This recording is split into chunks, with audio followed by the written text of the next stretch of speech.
किस बात का रोना है, दुनिया का मुसाफिर मैं, दुनिया का मुसाफिर तुम, है कौन अमर जग में, किस बात का रोना है।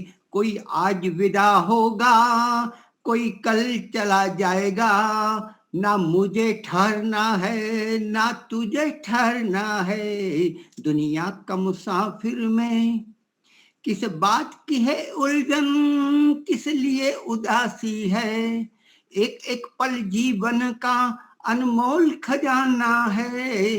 किस बात की है उलझन, किस लिए उदासी है, एक एक पल जीवन का अनमोल खजाना है। सोने के महल जिनके हीरो से है जगमग, उनको भी तो एक दिन मिट्टी हो जाना है। दुनिया का मुसाफिर मैं, दुनिया के मुसाफिर तुम, है कौन अमर जग में, फिर किस बात का रोना है।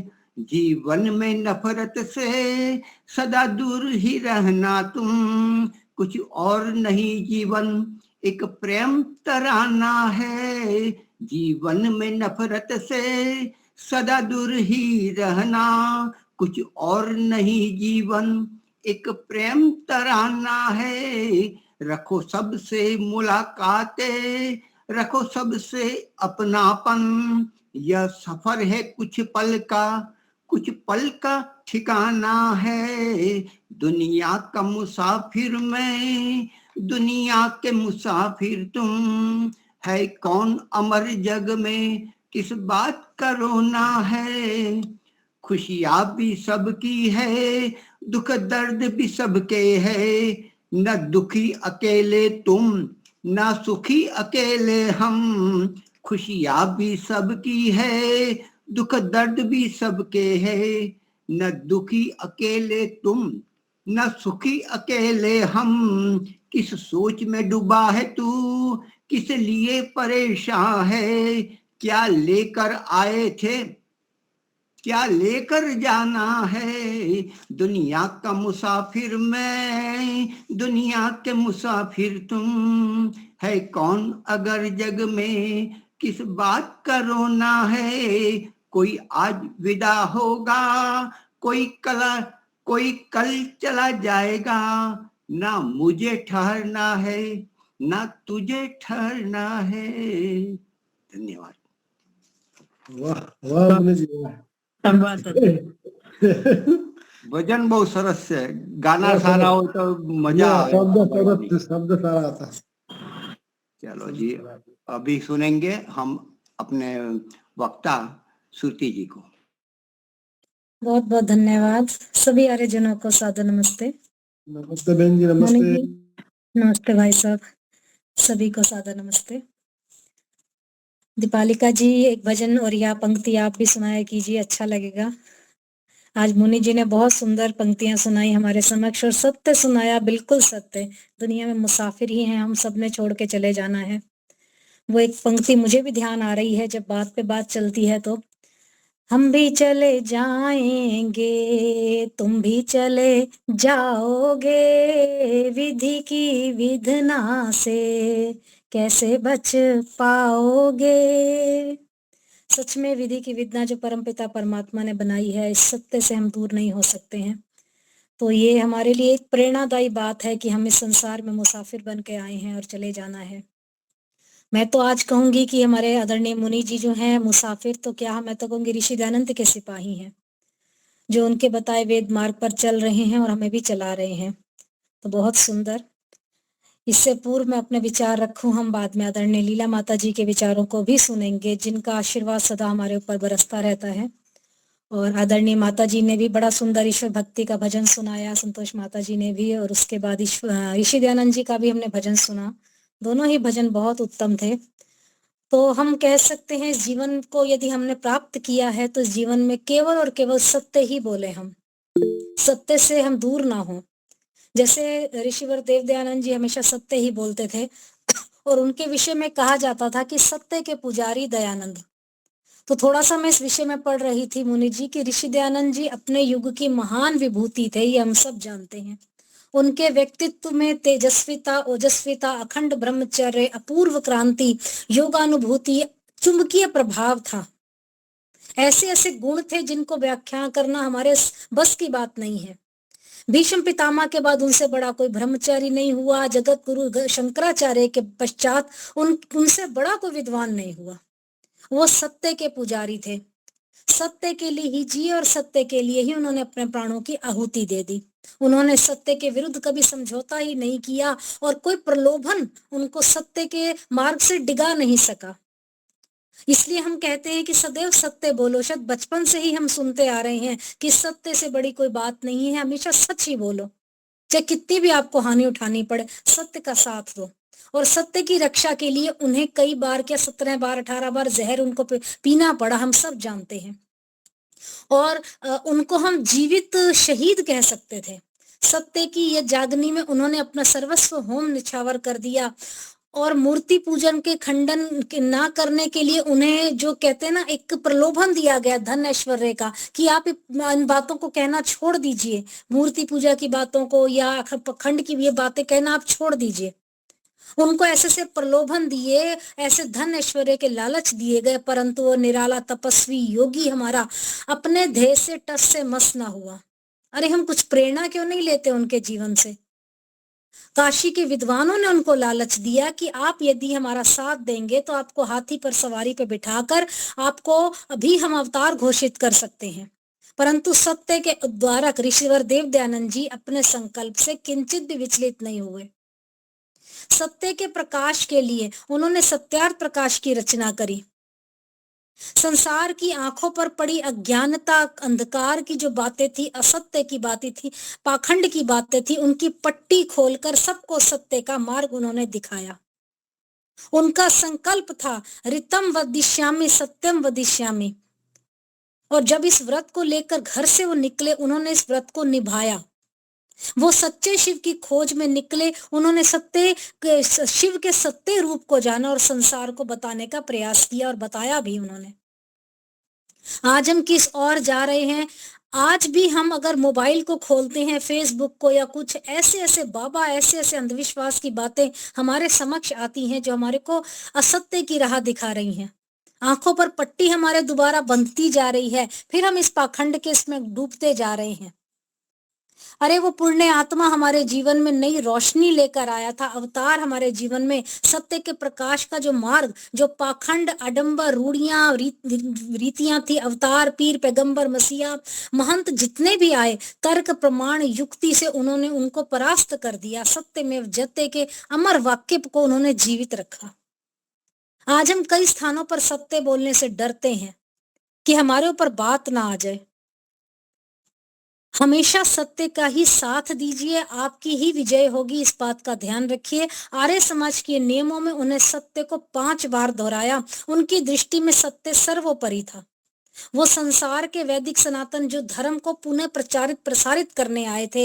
ये सब बातें हमें पता है, परंतु दोबारा यदि हम सुनते हैं, कोई दोबारा थोड़ा सा विचार अपने रखे, तो हमारे अंदर एक प्रेरणा जागृत होती है कि हमें भी सत्य बोलना है। जब उनका जीवन इतना सुंदर सरल था तो हम भी अपने जीवन को ऐसा ही बनाएं, तभी तो उनको श्रद्धांजलि देना हमारा सार्थक होगा। केवल नारे लगाना या जल से जुलूस करना हमारा कार्य नहीं है, सत्संग से जुड़ना ही हमारा कार्य नहीं है, परंतु उनके दिखाए जो मार्ग है उन पर चलना ही हमारे लिए बहुत आवश्यक है।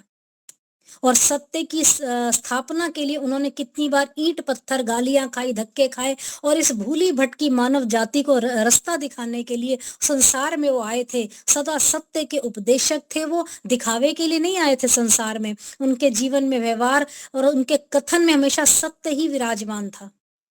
बरेली का एक व्याख्यान हो रहा था तो कलेक्टर और कमिश्नर को डांटते हुए उन्होंने कहा, लोग कहते हैं कि सत्य को प्रकट ना करो। कलेक्टर क्रोधित हो जाएगा, कमिश्नर अप्रसन्न हो जाएगा, गवर्नर जो है उनको पीड़ा देगा, उनको कोई ना कोई ऐसी सजा देगा, और राजा भी अप्रसन्न हो जाएगा। तो ऋषिवर देव दयानंद जी ने कहा, हम तो सत्य ही कहेंगे। ऐसी थी उनके सत्यवादी ऋषि की निर्भीकता। एक बार सहारनपुर के जैनियों ने कुपित होकर विज्ञापन निकाला तो एक ऋषि भक्त उनके पास आए और बड़े ही दुखी मन से कहा, महाराज, जैन मत वाले हैं आपको जेल में बंद करना चाहते हैं। तो स्वामी जी ने कहा, भाई सोना जितना तपाया जाता है उतना ही दीप्त होता है वो। विरोध की अग्नि में सत्य और चमकेगा और दमकेगा। दयानंद कहते हैं, यदि उनके मुख के आगे कोई तोप रखकर भी पूछेगा ना कि सत्य क्या है, तो भी उनके मुंह से सत्य ही निकलेगा। आप कह सकते हैं कि वो सत्य के उपासक थे। जोधपुर में लोगों ने बड़ा ही कहा कि आप सत्य उपदेश देते हैं, कई लोग तो चिढ़ जाते हैं। ऐसा ना हो कि लोग आपसे दूर होते जाएं, आपकी बातों से अपने आप को काटने लग जाएं। परंतु प्रभु विश्वासी ऋषिवर दयानंद जी महाराज ने कहा, तुम यदि मेरी उंगलियों की बाती बनाकर भी जला दो तो भी मुझे कोई चिंता नहीं है, मैं उपदेश अवश्य दूंगा और सत्य का ही उपदेश दूंगा। और जो ये निडर हमारे सन्यासी सत्य पालन के कारण ही जीवन भर अपमान सहते रहे, जहर पीते रहे, और उनकी मृत्यु को भी हंसते हंसते उन्होंने वर्णन किया। वो कभी भी किसी के आगे नहीं झुके, ऐसा उनका सुंदर जीवन। आज भी उनकी मृत्यु के इतने वर्षों बाद भी हम उनको याद करते हैं, उनके ऋणों को हम चुका नहीं सकते। अरे उनकी वाणी में इतना प्रभाव था, इतना प्रभाव, अद्भुत शक्ति थी। जो भी उनको सुनता था ना, उनके संपर्क में आता था, वो प्रेरित होकर ही लौटता था। न जाने कितने मुंशीराम, अमीचंद, गुरुदत्तों को उन्होंने अपने जीवन से एक नई प्रेरणा दी। उनका तप, उनका जो जीवन, तपहापूत जीवन, उनके जीवन से निकली जो वाणी लोगों के बीच में एक चमत्कार का कार्य करती थी। जोधपुर वासी जो ऋषिवर दयानंद जी के पास महाराज यशवंत सिंह के दरबार में पहुंचे, मतलब जोधपुर गए, वो उनके दरबार में जब पहुंचे, महाराज जो है, जहाँ का महाराज जी थे, वो ऋषिवर का बड़ा सम्मान करते थे, बहुत ज्यादा। उस समय महाराज के पास जो एक नन्ही बाई वेश्या आई हुई थी, तो ऋषि के आगमन से महाराज बड़ा घबरा गया कि हाँ भाई ऋषिवर आ गए हैं, तो कैसे होगा। तो वेश्या को डोली में डालकर फटाफट कंधा देकर जल्दी से उन्होंने उठवा दिया। परंतु इस दृश्य को देखकर पवित्र आत्मा ऋषिवर देव दयानंद जी को अत्यंत दुख हुआ। उन्होंने कहा, राजन, जो राजन लोग होते हैं वो सिंह के समान होते हैं, उनका कुतिया के समान वेश्या का साथ अच्छा नहीं होता है। इस कुव्यसन के कारण धर्म उनका भ्रष्ट हो जाएगा, कर्म उनका भ्रष्ट हो जाएगा, मान मर्यादा को बट्टा लग जाएगा। इस कठोर सत्य से राजा का हृदय इतना परिवर्तित हो गया, इतना गहरी उसको ठेस पहुंची, तो उसको बड़ा ही बुरा सा लगा, मतलब अपने लिए बहुत, कहते ना, वो लगा कि उसको सुधरने का उसको क्या, उसने फटाफट क्या किया, नन्ही बाई को राज दरबार से उठा के भेज दिया, तो फटाफट उसकी, कहते ना, भिजवा दिया गया। और नन्ही बाई को इस बात से बहुत ही ठेस पहुंची कि हाँ, राजा का तो हृदय परिवर्तित हो गया, परंतु मेरे साथ बेइज्जती हुई है। उसने क्या किया, गहरा षड्यंत्र किया। तो उस समय जब गहरा षड्यंत्र किया तो कई सारे विरोधी ऋषिवर के, वो भी उसके साथ मिल गए, और स्वामी जी के विष पाचक घोल पिलाकर उनको पिला दिया गया। पाचक ने दूध रात्रि में उनको पिलाया, जहर घोलकर, और सत्य के पुजारी उस समय शहीद हो गया। अरे ये युग पुरुष जो था हमारे जीवन में, शारीरिक कष्ट वेदना को सहते हुए भी अंधेरी अमावस्या की रात को हमारे सामने इस संसार से विदा हो गया। ऐसा उनका सुंदर जीवन था, सदा सदा के लिए विदा हो गया। और ये जो दीपावली की रात हम याद करते हैं, ऋषि का संदेश लेकर, प्रेरणा लेकर हमारे समक्ष आती है। हर साल दीपावली आती है, परंतु लोग धूम धड़ाके के साथ, खान पीन के साथ, मेलों के साथ, श्रद्धांजलि देने तक सीमित कर लेते हैं हम लोग। ऋषि की व्यथा को, कथा को कोई सुन नहीं पाता, उनके जीवन से कोई प्रेरणा नहीं ले पाता। तो मेरे ऋषि भक्तों, उठो, जागो, आंखें खोलो और सोचो। हृदय की धड़कन पर हाथ रखकर अपने से पूछो कि ऋषिवर देव दयानंद और उनके मिशन आर्य समाज के लिए हम क्या कर रहे हैं। हम कितना ऋषिवर के कार्यों को आगे बढ़ा रहे हैं, उनके प्रचार प्रसार के कार्यों में हम कितना योगदान दे रहे हैं, अपने दिल से पूछिए आप।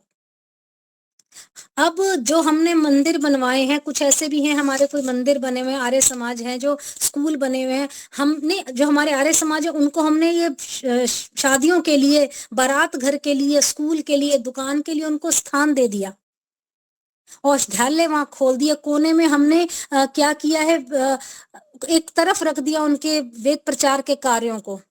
हम केवल वेद की ज्योति जलती रहे, ओम का झंडा ऊंचा रहे और शांति पाठ कहकर हम इन बातों को वहीं पे समाप्त कर देते हैं। ऋषिवर ने कहा जिन बातों का मैंने विरोध किया था वही बातें आप कर रहे हो, गुरुडम भी हम लोग कर रहे हैं। मैं जीवन भर, उन्होंने कहा, जहर पीता रहा, तुम जीवन भर अब क्या कर रहे हो? यानी कि आर्य समाज के अंदर तुम लोग ये वाले कार्य कर रहे हो, कहीं स्कूल खुला है, कहीं विद्यालय खुला हुआ है, और तुम कुछ अंग्रेजियत के चक्कर में, सह शिक्षा के चक्कर में, जिन चीजों का मैं विरोधी रहा, तुम महापुरुषों के चित्रों के नीचे कुछ अपशब्द या कुछ कवालियां लिखकर नाच नचा रहे हो। ये सब गलत है, ये सब विरोध है, ये जीवन जगत के लिए श्रेष्ठ कार्य नहीं है। तुम मौज मस्ती में लगे हुए हो। मैंने प्रभु का आदेश जो है, उपदेश जो है, संदेश वाणी, उसका तुम्हें आधार दिया था कि तुम इस आधार पर वेद का प्रचार प्रसार करो, और तुमने उस कार्य को छोड़कर भवनों के ऊपर कब्जा कर लिया, कुछ एफडीआं लगा दी, कुछ लाइन में लगकर तुम लड़ाई झगड़ों में लग गए हो। और इस चुनावी जंग को देखकर जो श्रद्धालु हैं, जो भावभीनी श्रद्धांजलि देने आते हैं, जो इन सिद्धांतों से प्यार करने वाले लोग हैं, वो तुमसे अलग होते जा रहे हैं। मैंने इस आर्य समाज के माध्यम से तुम्हें श्रेष्ठ विचार करने के लिए प्रचार करने का जो कार्य दिया था, तुमने उसको संकीर्ण और सीमित बनाकर रख दिया है। और राष्ट्रीय स्तर पर कोई विशेष चिंतन हम लोग नहीं कर रहे हैं। समाज मंदिर में जलसे जुलूस अवश्य हो रहे हैं, परंतु क्या है, हम उसमें आपस में संकीर्णता हमारे मन में बढ़ती जा रही है, हमारे मन में मन मुटाव होता जा रहा है। इन सब परिस्थितियों को देखकर बड़ा ही दुख होता है। क्या तुम मेरा दिया हुआ कार्य कर रहे हो? क्या यही श्रद्धांजलि है ऋषिवर देव दयानंद को? क्या यही उनको स्मरण करने का तरीका है? जिस रूप में आर्य समाज की स्थापना उन्होंने की थी, उस रूप को क्या हम आगे कर पा रहे हैं? ऐसी उम्मीद ऋषिवर देव दयानंद जी ने नहीं की थी। तो हम सब का कर्तव्य है, जितना संभव हो सके हम ऋषि के कार्यों को करें। अधूरे कार्य जो छोड़ के गए हैं उनको पूरा करने का हम पूरा प्रयास अपने जीवन में रहते हुए करें। जो मनुष्य का हमें सुंदर चोला मिला है, इसको हम दयानंद जी की सत्य बातों को आधार बनाकर हम दूसरों को प्रसारित करने का हम काम करें। हम डरे ना। हम बहुत जल्दी लोगों से डर जाते हैं कि हम सत्य बोलेंगे तो लड़ाई हो जाएगी, या हमारे ऊपर मार कुटाई, या कोई घर से निकाल दिया जाएगा। नहीं, सत्य का साथ दीजिए, सब दुनिया आपके साथ हो जाएगी। तो आइए दयानंद जी को 2 पंक्तियां अर्पित करके अपनी वाणी को विराम देते हैं। क्या थे ऋषि तेरे जग से रिश्ते, जिनके लिए जान दे दी फरिश्ते, हमें याद तू रहेगा, हमें याद तू रहेगा।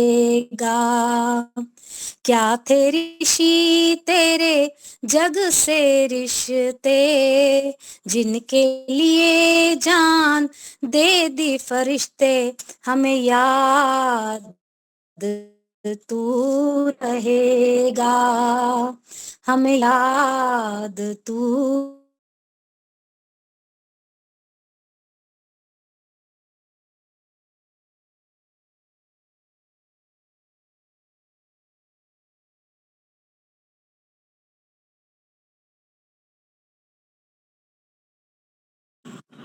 आपकी आवाज नहीं आ रही है श्रुति बहन।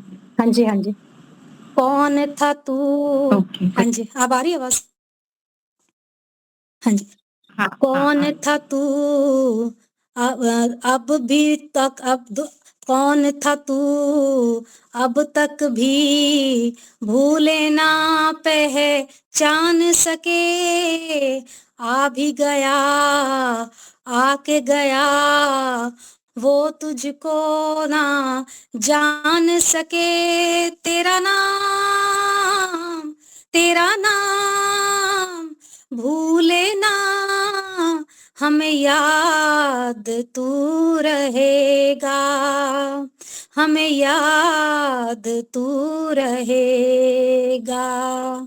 क्या थे ऋषि तेरे जग से रिश्ते, जिनके लिए जान दे दी फरिश्ते, हमें याद तू रहेगा, हमें याद तू रहेगा।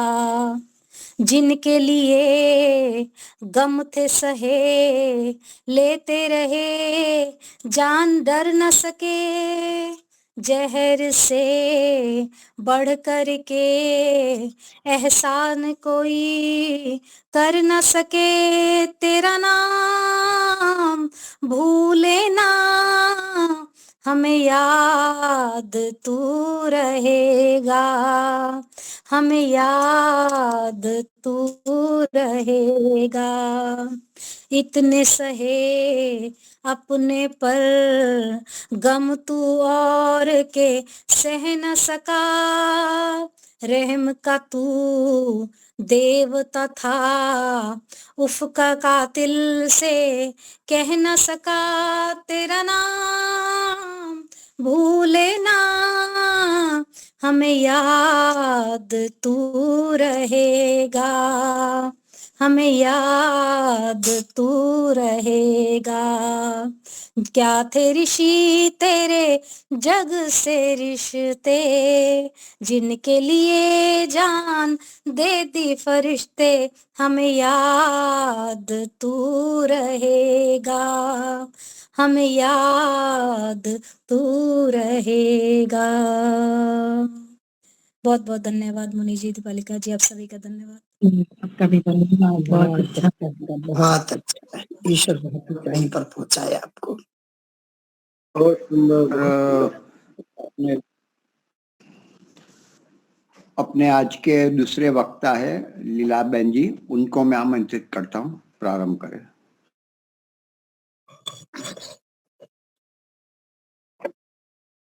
गायत्री मंत्र से हम ईश्वर की स्तुति प्रार्थना उपासना करेंगे। ओम भूर्भुवस्सः तत्सवितुर्वरेण्यं भर्गो देवस्य धीमहि धियो यो न प्रचोदयात्।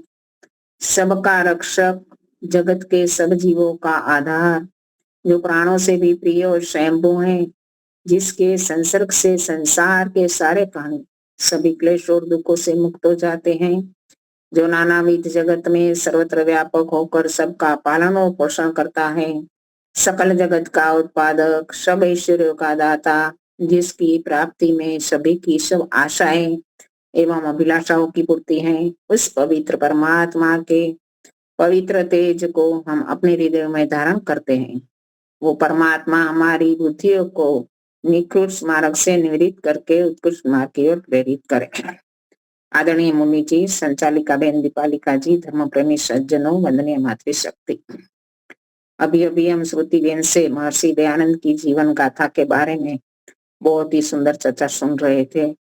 महर्षि दयानंद जी का स्वप्न तो था कि वेदों का भाष्य पूरा हो जाए तो भारत देश में ज्ञान का ऐसा सूर्य उदय होगा जिसको कोई उस प्रकाश को हटा नहीं पाएगा। काश वो जीवित रहते और वेदों का भाष्य पूरा हो जाता तो आज भारत देश कहाँ पर होता। तो बहुत ही अच्छी चर्चा थी। अभी हम मंत्र के विषय में आज गायत्री मंत्र ले रही हूँ। तो गायत्री मंत्र को सावित्री मंत्र भी कहा जाता है।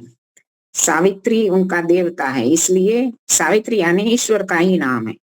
ईश्वर की चर्चा है इस मंत्र में, इसलिए उसको सावित्री मंत्र भी कहा जाता है और गुरु मंत्र भी कहा जाता है। और तीनों वेदों में उसका जिक्र किया गया है, बहुत ही प्रशंसा की गई है, स्तुति की गई है ईश्वर की। और जब बच्चा गुरुकुल में जाता है तो पहले गायत्री मंत्र से उसकी शिक्षा प्रारंभ होती है, इसलिए उसको गुरु मंत्र भी कहा जाता है।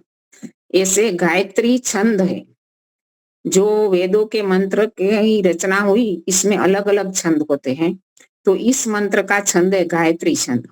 गायत्री छंद की रचना इस प्रकार होती है कि इसमें 24 अक्षर होते हैं और 3 चरण होते हैं। तीनों चरणों में 8-8 अक्षर है। तो इस प्रकार की रचना के कारण इसका नाम गायत्री मंत्र है। तो गायत्री मंत्र की बीच के समय में एक ऐसी कल्पना की गई कि गायत्री माता है। ऐसे गायत्री मंत्र एक माता की तरह बहुत ही उपकार पूर्ण है। जो उसका अनुष्ठान करता है, उसका जाप करता है, उसको बहुत सारा लाभ मिलता है। तो ये माता की तरह हमारे ऊपर उपकार करता है। वास्तव में कोई गायत्री माता की छवि बनाकर हम उसकी उपासना करें, गायत्री मंत्र बोले, ऐसी बात नहीं है। तो इसके कारण इस गायत्री मंत्र को माता मानकर गायत्री माता की फोटो बना ली गई और उसके ऊपर एक संप्रदाय चल पड़ा जिसका नाम है गायत्री परिवार।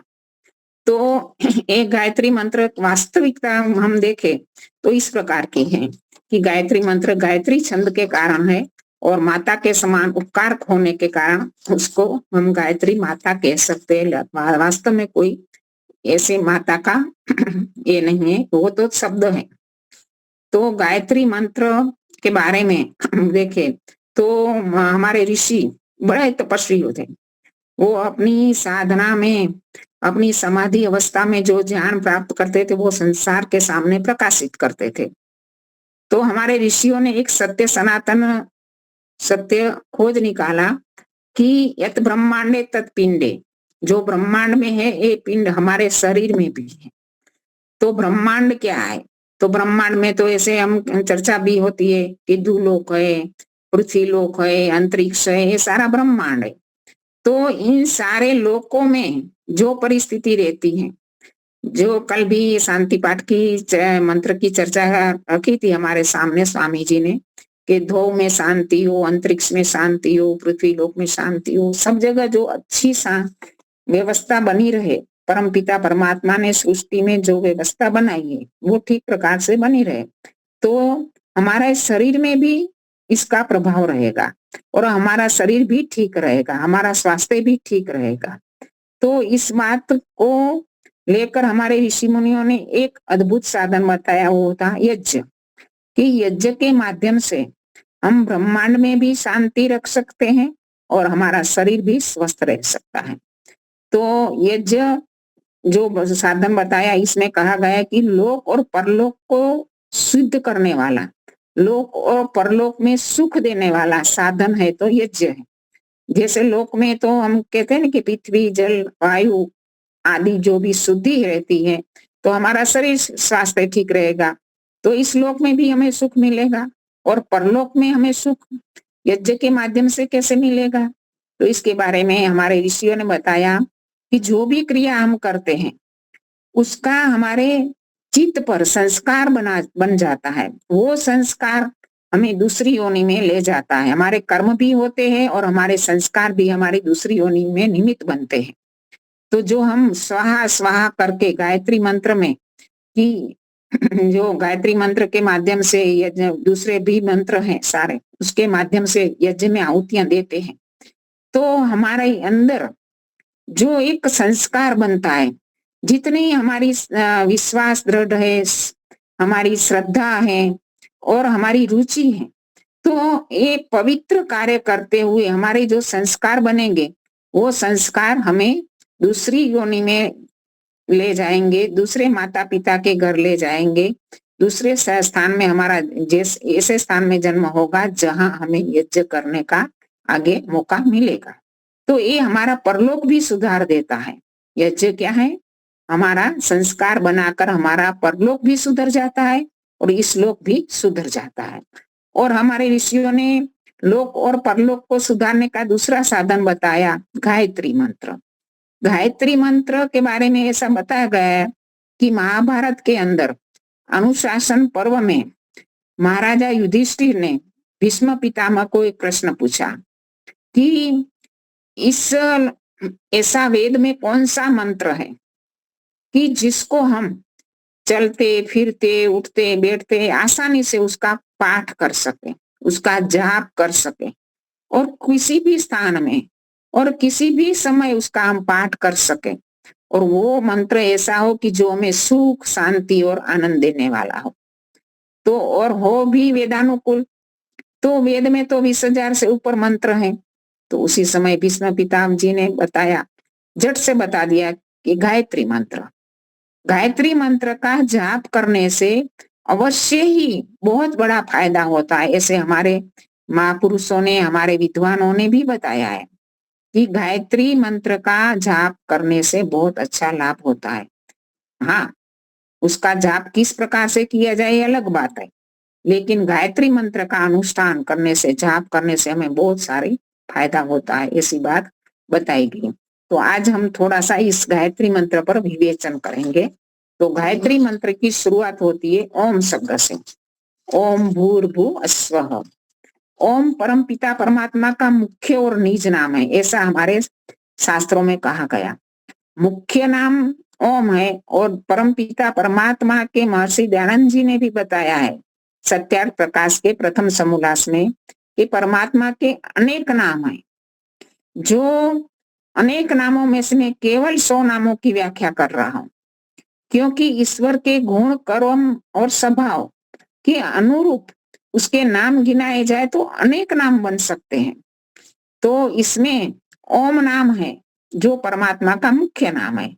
ऐसे विष्णु है, ब्रह्मा है, महेश है, गणेश है, अनेक प्रकार के नाम होते हैं, लेकिन ये नाम भी ईश्वर के हैं। वो कोई अलग ईश्वर के स्वरूप नहीं है, लेकिन उसके लिए ये बात चल पड़ी कि एक एक नाम के साथ उसका अलग अलग स्वरूप बताया गया, लेकिन वास्तव में परमपिता परमात्मा के एक ही स्वरूप है, उसका स्वरूप कभी भी बदलता नहीं है। जो अजर अमर निराकार सर्वशक्तिमान सर्वव्यापक स्वरूप वाला ईश्वर है वो ही रहता है, उसका स्वरूप कभी भी बदलता नहीं। तो परमपिता परमात्मा का मुख्य और निज नाम ओम है। मुख्य और निज नाम बताने का मतलब क्या है? उसका मतलब ये कि जैसे हमारा नाम होता है कि जो हमारी माता पिता डालते हैं अथवा हमारी बुआ जी डालती है, ऐसा बताया जाता है। तो ये हमारा नाम कोई दूसरा व्यक्ति डालता है, लेकिन ईश्वर का नाम किसी और ने नहीं डाला। वो तो ईश्वर ने ही बताया, वेदों में ईश्वर ने ही बताया कि मेरा मुख्य नाम ये है और इस नाम का ओम ऐसे बताया गया ना, ओम खम ब्रह्म, ओम का स्मरण कर, ऐसे। तो परमपिता परमात्मा का मुख्य और निज नाम है, वो किसी के द्वारा दिया गया नहीं है, वो स्वयं से है और अनादि काल से है। तो वो नाम सदा ही रहेगा। इस सृष्टि में भी वही नाम रहेगा, आगे वाली सृष्टि में भी रहेगा, आगे अनंत सृष्टियां बनेगी, बनती जाएगी, इसमें भी वही नाम ईश्वर का मुख्य रहेगा। तो परमपिता परमात्मा का मुख्य नाम ओम से सबसे पहले उसकी शुरुआत की जाती है। ओम शब्द का ऐसे हम जाप करते हैं तो ओम नाम से भी जाप कर सकते हैं कि कहते हैं कि ओम की ध्वनि से हमारे अंदर से जो इस प्रकार की तरंगे विशेष उत्पन्न होती है कि जो हमारी मानसिक संतुलित परिस्थिति को भी बहुत विकसित कर सकती है। तो आगे का शब्द बताया ओम भूर्भुवः स्वः। भू का अर्थ क्या है? भू का अर्थ है प्राणाधार, जो प्राणों को देने वाला है। प्राण परमपिता परमात्मा की एक विशेष रचना है और प्राणों को देने वाला भी ईश्वर है और प्राण शरीर में से निकालने वाला भी ईश्वर है। कोई बाहर की व्यक्ति ये प्राण डाल भी नहीं सकती, ना तो निकाल सकती है। आज एक मान्यता भी ये चल पड़ी कि मूर्तियों की प्राण प्रतिष्ठा की जाती है।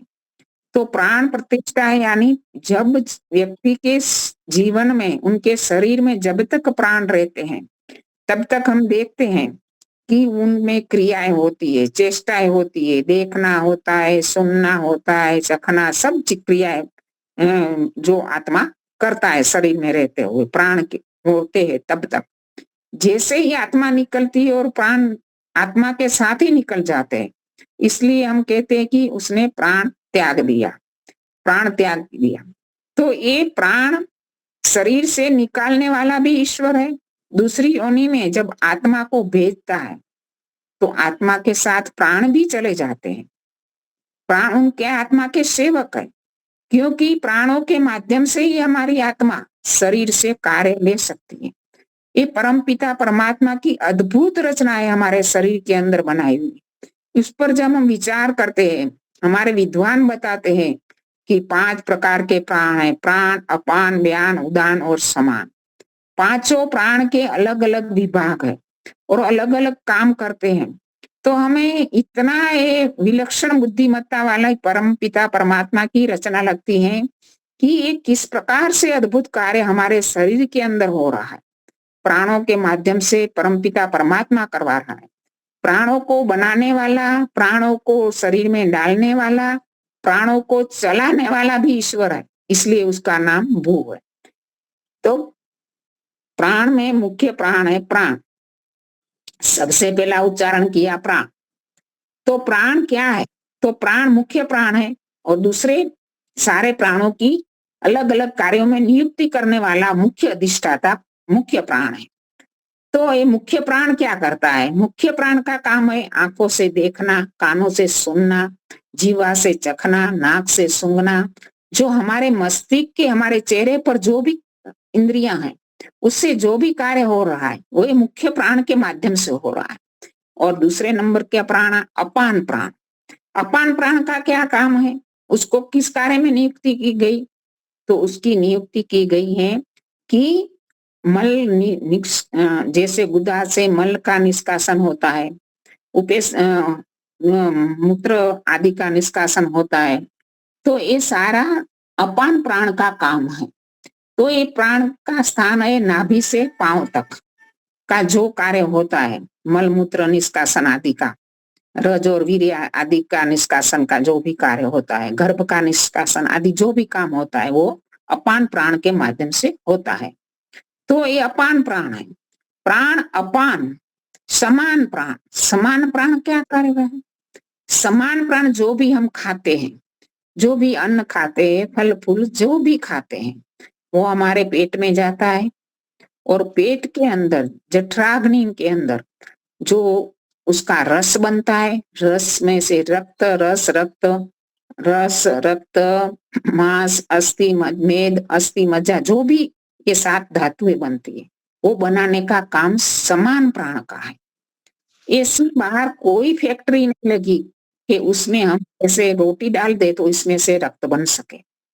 ये परमात्मा की फैक्ट्री के अंदर काम हो रहा है अलग अलग प्राणों के माध्यम से। तो ये समान प्राण है। समान प्राण हमारे अन्न को पचाता है और रस रक्त मांस अस्थि मज्जा आदि में परिवर्तित करता है। प्राण अपान समान व्यान व्यान और उदान। उदान प्राण। उदान प्राण क्या है? उदान प्राण ऐसे कंठ से हृदय से कंठ तक का उसका स्थान है।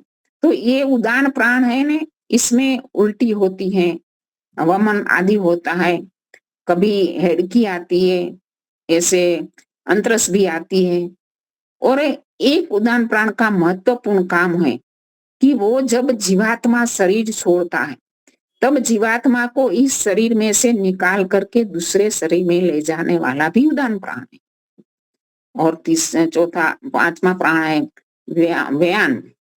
व्यान प्राण संपूर्ण शरीर में हृदय से मुख्य 101 प्रत्येक नाड़ी निकलती है और 101 नाड़ियों की 100 शाखाएं, हर एक नाड़ी की 100 शाखाएं और 100 शाखाओं की हर एक शाखा की 72,000 उपशाखाएं और इसके कारण कुल मिलाकर 72,72,01,02 शाखा उपशाखाएं समान प्राण शरीर में उसके अन्न और प्राण का संचार करता रहता है। रक्त और प्राण का पूरे शरीर में संचार, पूरे शरीर में रक्त जाता है और पूरे शरीर के अंदर प्राण वायु भी जाता है।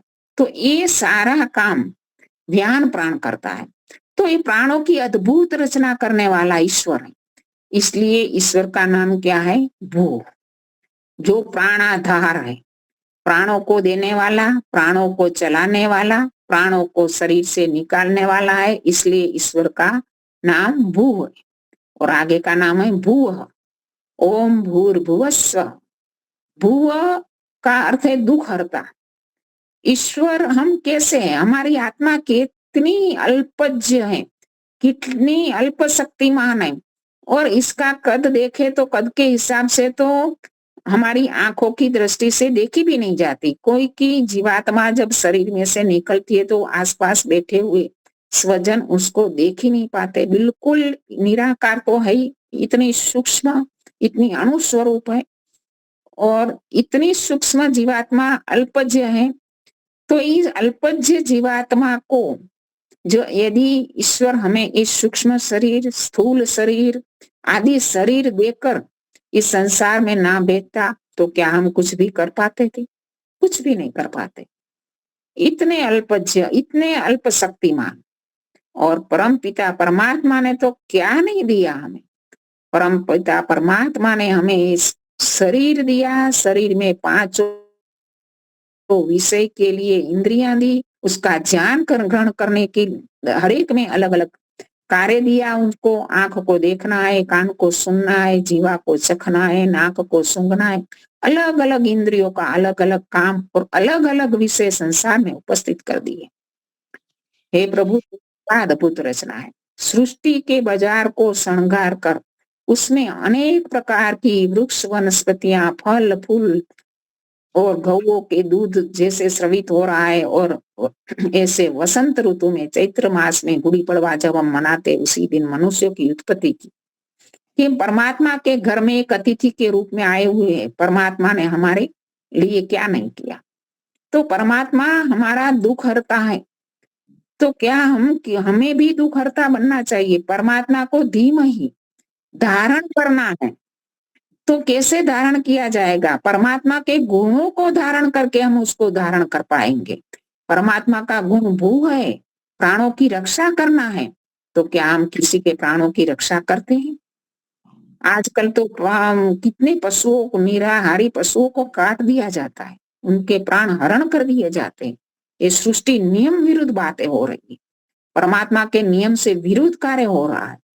तो हमारे क्या, हम कहते हैं ना कि गौ माता का पालन करो, गौ माता की रक्षा करने का दायित्व है हमारे ऊपर। और महर्षि दयानंद ने जो उसके लिए कितनी बड़ी आवाज उठाई थी। यदि महर्षि हमारे बीच में होते तो आज शायद गौओं का ये हालत ना होता। तो ये इस प्रकार की जो गुणों हैं, जैसे दुख हरता, किसी के दुखों को दूर करना, ये परमपिता परमात्मा हमारा दुख दूर कर रहा है, तो हमें भी उसके गुण को धारण करना है। तो वह गुण को यदि हम धारण करना चाहते हैं तो हमें भी दूसरों के जीवन में आए हुए दुखों को दूर करना है। शरीर से करे, मन से करे, तन से करे, किसी भी प्रकार से करे। लेकिन यदि किसी के जीवन का थोड़ा सा भी हमने दुख दूर किया तो मानो हमें ईश्वर के भुव गुण को धारण किया। एक मैंने अभी इसमें आता है दिव्य भास्कर में शरद ठाकर की डॉक्टर की डायरी, इसमें पढ़ा कि एक स्त्री है, उनको ऐसे गर्भाशय का 3रे स्टेज का कैंसर हो। तो सामान्य परिस्थिति है, गांव में रहते थे। तो बच्चों को पड़ोसियों के भरोसे छोड़कर दोनों पति पत्नी ट्रीटमेंट लेने के लिए पास वाले शहर में जाते हैं। वहां पत्नी को जो ऑपरेशन आदि भी करवा दिया और इसके बाद रेडियो थेरेपी, कीमोथेरेपी आदि जो जटिल प्रक्रियाएं होती है, इसमें बहुत ही बड़ा दर्द होता है। ऐसे शरीर में कई प्रकार की वीकनेस भी आ जाती है। तो इस प्रक्रिया चल रही थी, इसलिए उन्होंने एक छोटा सा फ्लैट अपनी आय के अनुसार छोटा सा फ्लैट रखा, जिसमें ना एसी की सुविधा थी, ना पंखा की सुविधा थी।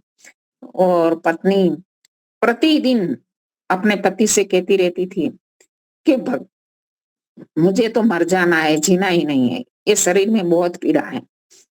यदि व्यक्ति पीड़ित है, दुखी है, तो उसको मरने के लिए ऐसी कोई दवाई देनी ही चाहिए कि जिससे उनकी इस कष्ट पीड़ा से छुटकारा हो जाए। प्रतिदिन ऐसा बोलती थी, मुझे ऐसा कोई दवाई दे दो कि मैं मर जाऊं। तो उसका पति बोलता था, पागलपन छोड़ और सीधी रीत से रहना सीख, शांति रख। तो उसके जीवन में 24 घंटे दुख ही दुख रहता था। और एक तो शारीरिक पीड़ा थी, दूसरी ओर मानसिक पीड़ा भी थी, क्योंकि बच्चों को छोड़ के आई थी।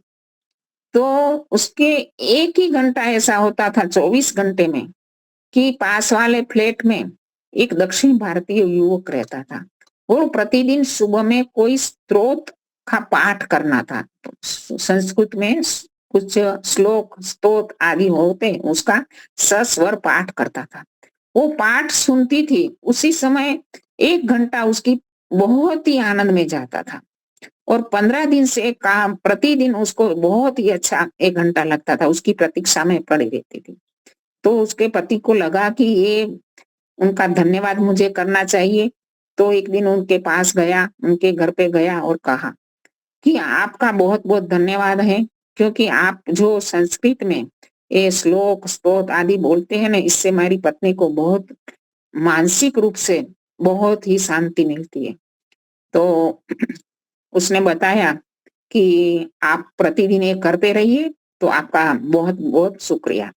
तो उसने बताया कि नहीं, कल से मेरी जो ड्यूटी है वो नाइट ड्यूटी हो जाएगी और मैं ये काम नहीं कर पाऊंगा। तो आज का ही मेरा अंतिम पाठ होगा। तो उसको बहुत ही दुख लगा। तो उसने कहा कि किसी भी तरह से अपने बॉस को बोलो कि आपको तो थोड़ी ड्यूटी आपकी चेंज कर दे थोड़े दिन के लिए, हम जब तक है तब तक। कि नहीं, ऐसा नहीं हो सकता, ये मेरे लिए पॉसिबल नहीं है। तो अभी क्या करें, कुछ भी रास्ता नहीं है, अभी तो दुख ही दुख है। तो लेकिन दूसरे दिन भी उसका ये स्तोत्र पाठ सुनाई दिया और वो युवक आकर उसकी खटिया के पास आकर बैठ गया और नमस्ते करते हुए कहा कि माँ, तुझे मेरा जो ये स्तोत्र श्लोक आदि बोलता हूँ तुझे अच्छा लगता है, तो चलो, मुझे ऐसा लगा कि मेरे कारण किसी के जीवन में सुख मिलता है, उसका दुख दूर होता है। तो चलो, मैंने 15 दिन की लीव ले ली है विदाउट पे। मुझे कोई पगार नहीं मिलेगा, ये मेरा पगार कटा जाएगा, लेकिन मुझे खुशी है कि चलो मेरे कारण किसी के जीवन में दुख कम हो रहा है, तो मैंने 15 दिन की लीव ले ली। तो ये कितनी बड़ी बात है कि हम किसी के जीवन में थोड़ा सा भी दुख दूर करते हैं तो ये ईश्वर का गुण हमने धारण करते हैं। तो हमें तो आजकल दुख उत्पन्न करते रहते हैं। खुद हमारे जीवन में हम देखते हैं कि कई प्रकार के दुख हैं और कई दुख हमने अपने कारण ही हमने उत्पन्न किए हैं। जैसे शारीरिक दुख है, शारीरिक दुख में क्या है, रोग होता है कई प्रकार का। एक कारण क्या है, कारण हमारी ही गलतियां हैं, हमारा ही गलत आहार विहार। अभी हम सबकी अवस्था बन चुकी है, तो जो जुआनी में हम जो चिकनाई वाले पदार्थ थे, मसाले वाले पदार्थ थे, खाते थे, वो अभी जरूरी नहीं है, ये खाना नहीं चाहिए ऐसा खाना। हमारे शरीर स्वास्थ्य हमारी बहुमूल्य मूड़ी है, उसको हमें संभाल कर रखना है। जितना समय हमें मिले संसार में, सुनयाम शरद सतत प्रभुआम शरद सतत, जब तक हम जिए वेद वाणी को सुनाते रहे, उपदेश करते रहे, तो हमारा शरीर स्वस्थ रहेगा, तब तक हम कर पाएंगे। तो शरीर को अस्वस्थता ये बड़ा दुख है, ये अस्वस्थता हमारे कारण ही होती है। और दूसरी बात ये भी है कि हमें मानसिक रूप से दुख होता है। आजकल कई हम माताओं को बोलते हैं तो कहते हैं कि नहीं, हमारा मन ही एकाग्र नहीं बनता है, ध्यान में हम कैसे बैठे, क्योंकि हमारा मन में हमने कितनी बातें भर कर रख दी है। किसके प्रति तिरस्कार है, घृणा है, दिखाई है, ये सब चीजें हमें मन में भर कर रखी है, तो हमारा मन कैसे लगेगा। जब तक हमारा मन साफ नहीं होगा तब तक कभी भी ईश्वर में वो लगेगा ही नहीं। ये ऐसे भी कहा जाता है ना कि जब तक हमारा संसार में राग बना रहेगा तब तक ईश्वर के साथ हमारा संबंध जुड़ेगा ही नहीं। संसार का राग हम दूर नहीं करेंगे, संसार की ये जो एक दूसरों के साथ की कहा सुनी, एक दूसरों के पीछे एक कहना, एक करना, ऐसा जब जो विचार है हमारा वो उसको हम नहीं सुधारेंगे, मन को पवित्र नहीं करेंगे, तब तक हमें शांति नहीं मिलेगी, हम दुखी बने रहेंगे। कोई व्यक्ति कितना ही साधन सुविधा संपन्न हो, घर अच्छा है, घर में सारा सुख सुविधा के साधन है, लेकिन मन में ही ऐसे ईर्ष्या द्वेष भरा पड़ा है, तो वो कभी शांति से रह नहीं सकता, उसके मन में कभी शांति आ ही नहीं पाएगी और ईश्वर का ध्यान तो एक और रह जाएगा। तो ये सारी चीजें हमने ही उत्पन्न करके रखी है। और एक तो मोह, मोह इन संसारिक वस्तुओं और व्यक्तियों के साथ घर बंगला गाड़ी और पुत्र पौत्रियों के साथ इतने मोह से बंधे हुए हैं कि उसका कुछ भी दुख होता है, उसका कुछ भी नुकसान होता है तो हमें लगता है हमारा नुकसान हो गया, और इसमें मोह में आसक्ति में हम इतने बंधे हुए कि वो दुख को हम भूल नहीं पाते। आज कई माताओं के जीवन में ये होता है कि पुत्र तो कुछ बीमारी थी, ऐसा था वैसा था, वो हो गया, तो उसका ये रुदन रोती रहती है और इसमें दुखी रहती है। तो ये इतनी आसक्ति भी हमें नहीं रखनी चाहिए, क्योंकि ये हम परिवर्तनशील संसार में आए हैं, तो परिवर्तन तो होना ही है। हमारा शरीर में भी परिवर्तन होगा, संसार की वस्तुओं में भी परिवर्तन होगा, तो इस परिवर्तन को हमें स्वीकारना होगा। इसके पीछे दुखी होकर हम अपने जीवन में सुख और शांति प्राप्त नहीं कर पाएंगे। और दूसरी बात है दूसरों के दोषों को देखना। जब तक हम दूसरों के दोषों को देखते रहेंगे अंदर से दुखी होते रहेंगे। पुत्र ऐसा है, पुत्री ऐसी है, पुत्र कई माताएं आजकल कहती है मेरा बेटा पढ़ता नहीं है, वो नहीं करता है, लेकिन आप अपेक्षाएं ज्यादा रखते हैं, उसमें कैपेसिटी नहीं है। आज कई बच्चे सुसाइड करते हैं स्पर्धात्मक परीक्षाओं में। माता पिता की अपेक्षा है कि मेरा बेटा ये परीक्षाएं दे, वो परीक्षाएं दे, पड़ोसी का बेटा दे रहा है, कोई स्नेही का बेटा दे रहा है, मेरा बेटा क्यों नहीं पीछे रहे। ऐसी बात नहीं करनी चाहिए। हर एक प्रतिभा अलग है, इसमें कुछ भी प्रतिभा होगी वो इस फील्ड में आगे बढ़ेगा। तो इस प्रकार के दुख हम उत्पन्न करते रहते हैं और दूसरों को भी दुखी करते हैं।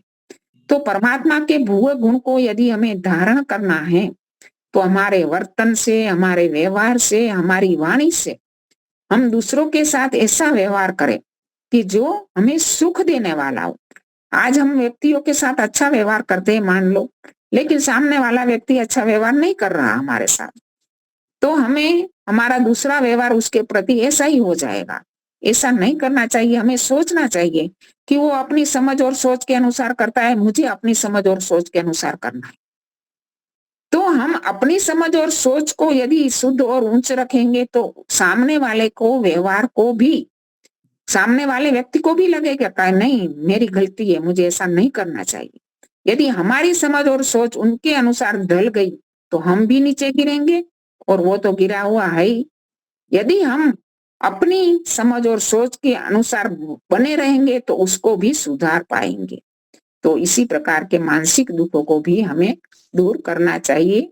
तो परम पिता परमात्मा के भू गुण को धारण करें, भू गुण को धारण करें। तो आगे के गुणों की चर्चा हम आगे करेंगे। ओम शांति। आप सबने सुना, धन्यवाद। बहुत ही सुंदर। धन्यवाद धन्यवाद। एक कहा था ना कि गाया जाता है इसलिए वो गायत्री है, ऐसा है?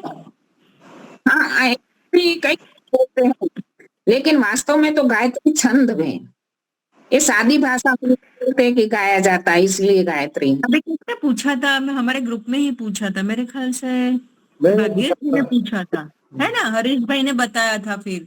हाँ जी हाँ, गाया जाता है इसलिए गायत्री है। ये सामान्य अर्थ करे तो ऐसा हो सकता है, लेकिन गायत्री छंद के आधार पर गायत्री मंत्र बताया गया है। बहुत बढ़िया। 8 मार्च को हमारे दर्शन योग धाम में महिला जागृति सत्र 1 दिन का रखा है। सुबह में 9 बजे से चालू होगा, शाम तक 5:30-6 बजे तक चलेगा। तो जरूर आप आइए, औरों को भी प्रेरित करिए। 8 मार्च अंतर्राष्ट्रीय महिला दिन के दिन, तो मुंबई से भी बहुत सारे आएंगे, आपके यहाँ बड़ौदा से भी आएंगे और भी आएंगे, हम फोन भी करेंगे। तो जरूर आइए, जो दूर वाले हैं रिजर्वेशन करवा लें। चलो, तो बहुत बढ़िया है। और दूसरा, मैंने प्रारंभ में ही कहा था कि एक छोटा सा गुरुकुल 5 लड़कियां जो आदिवासी क्षेत्र की, वो अभी हमारे कमालपुर प्रांतीय जाने से पहले ही 5 किलोमीटर दूर लाकरोडा से, तो एक जगह थोड़ी बड़ी है और रहने के लिए 3 रूम है। तो 5 लड़कियां बालिका, उनको लेकर हम प्रारंभ कर रहे हैं। उसमें सीमा जी है, अमिता जी अहमदाबाद वाले हैं, तो वो गुरु माता, टीचर उनके साथ 24 घंटा रहेंगे और हम आते जाते रहेंगे। तो संस्था भी थोड़ा सहयोग संस्था कर से, नियम तो यहाँ नहीं है, लेकिन व्यक्तिगत रूप से भी वो करेंगे सहयोग। तो ये प्रारंभ हम कर रहा है, तो मेरा भी दौड़ना और आना जाना और भी ज़्यादा हो जाएगा। तो अच्छा काम, ठोस काम होना चाहिए, ऑनलाइन भी होना चाहिए। सभी प्रकार के जो होता है हम आते रहेंगे, मिलते रहेंगे, विद्वानों को लाते रहेंगे। आप आते रहिए, औरों को भी प्रेरित करिए। धन्यवाद। शांति पाठ के लिए शंकर जी यदि हो तो। जी आपका धन्यवाद लीला बहन। आवाज आ रही है जी मुनि जी? आ रही है, बिल्कुल आ रही है। बहुत अच्छा सा व्याख्या बहन जी की सुना। कल मैं गैर हाजिर था क्लास में, आज भी मैं गैर हाजिर हो रहा था, लेकिन शादी विवाह करा करके मैं क्लास अटेंड कर लिया। मैं मंदिर में हूँ। बैकग्राउंड में शादी का ही है, शादी का माहौल है बैकग्राउंड में, ऐसा हाँ, लगता है। तो शादी करा करके क्लास अटेंड कर लिया। तो कार्यक्रम का समापन शांति पाठ और जयघोष से। पहले शांति पाठ। ओम द्यौ शांति अंतरिक्षम शांति पृथ्वी शांतिरापः शांतिरोषधयः शांतिर वनस्पतयः शांतिर्विश्वे देवा शांतिर्ब्रह्म शांतिः सर्वं शांतिः शांतिरेव शांति सामा शांतिरेधि। ओम शांति ही शांति ही शांति। जय घोष। जो बोले सो अभय।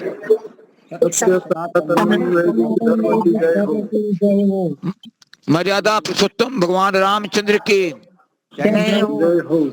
योगीराज भगवान कृष्णचंद्र की जय हो। व्याकरण सूर्य गुरु विरजानंद की जय हो। युग प्रवर्तक महर्षि दयानंद सरस्वती की जय हो। स्वामी श्रद्धानंद की जय हो।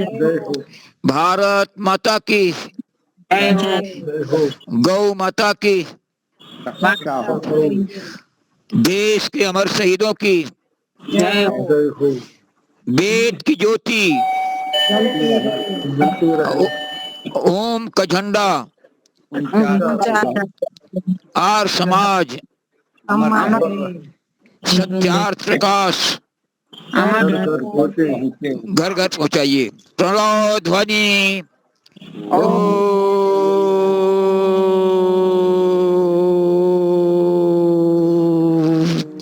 वैदिक अभिवादन। सबको सादर नमस्ते। सर्वेभ्यो नमः।